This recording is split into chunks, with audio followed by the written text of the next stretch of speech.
Wing of a bald eagle. And I don't know if any of you know that, but this is from a real bald eagle. Now, Native people are the only people in the United States who legally possess these feathers.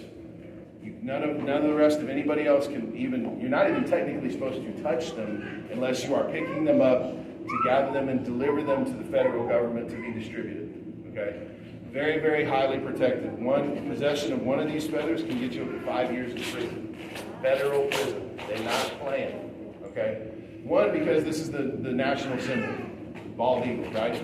But two, because these birds are hunted to almost extinction.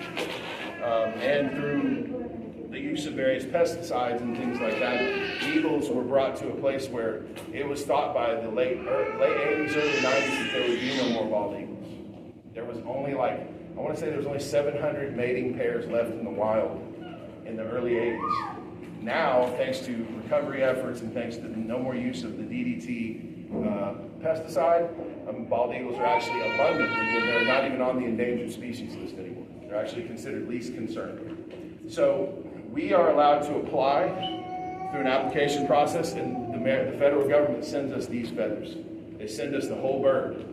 I literally get a whole eagle in a box in the mail, from head to tail, the whole bird.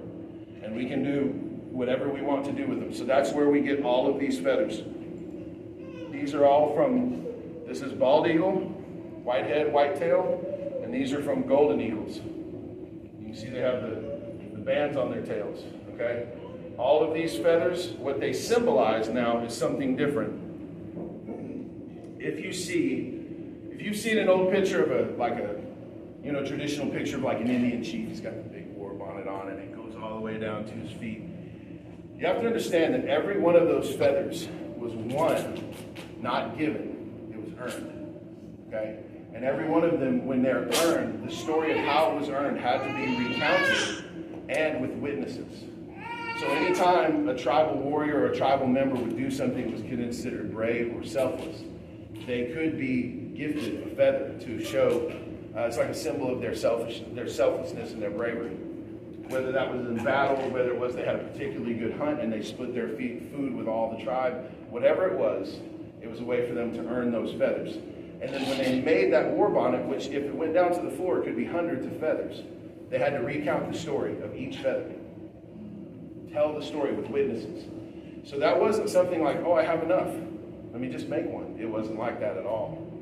So when you see an indigenous warrior, native warrior covered in feathers, it's meant to symbolize that they have done a great many things that are selfless or brave.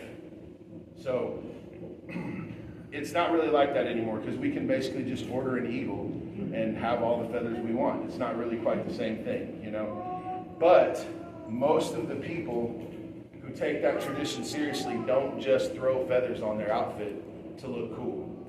They typically follow a similar procedure with their family or their loved ones to kind of follow that tradition, right?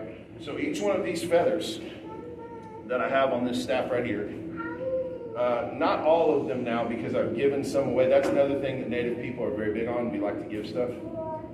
So a lot of these feathers will have written on them a word, and that word is something that I personally overcame in my life. And so I put that on the feather when I felt like I had victory over that thing, and that's when I agreed to attach it to my staff. Because this is the staff that I take into war. So I want everybody to know the victories that I've had, and the one I'm about to have on the pool that's on the other end of the staff. Anyway, joking. It's totally joking. You can laugh, people. It's all right. So, now, as that is, usually you would see my whole family and me come up here and dance, and we do this big presentation with lots of feathers and big elaborate outfits, and we take this whole space dancing. And Miss Twee remembers we've done that many. Miss Twee, she's actually the one who brought me out here, so let's give her a quick round of applause. Thank you so much.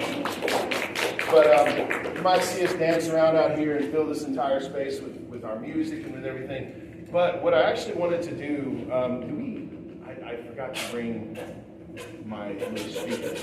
We don't have access to any. Speaker. We just have a speaker here in the library. So, port up your phone to the speaker. Yeah, can we do that? Yeah. Because I actually want to see if the little ones want to join me. There's a traditional dance that my people do called the snake dance. okay? And it's literally, we dance in a straight line. So we get single file, and we'll put on the music. And the way it goes is all you young ones, anyone behind me, if I'm the head of the snake, you have to do whatever I do. So if I stop, and we basically do like this, we're walking. If I stop, you stop. If I spin in a circle, you spin in a circle. Because on a snake, whatever the head does, the tail has to do, right? Wherever the head goes, the tail has to follow. So if any of you young ones want to get up and do this with me, you can. It's up to you. Let's see if we can get this hooked up.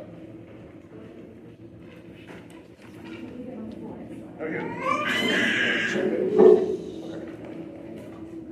Let me hook up my phone to this.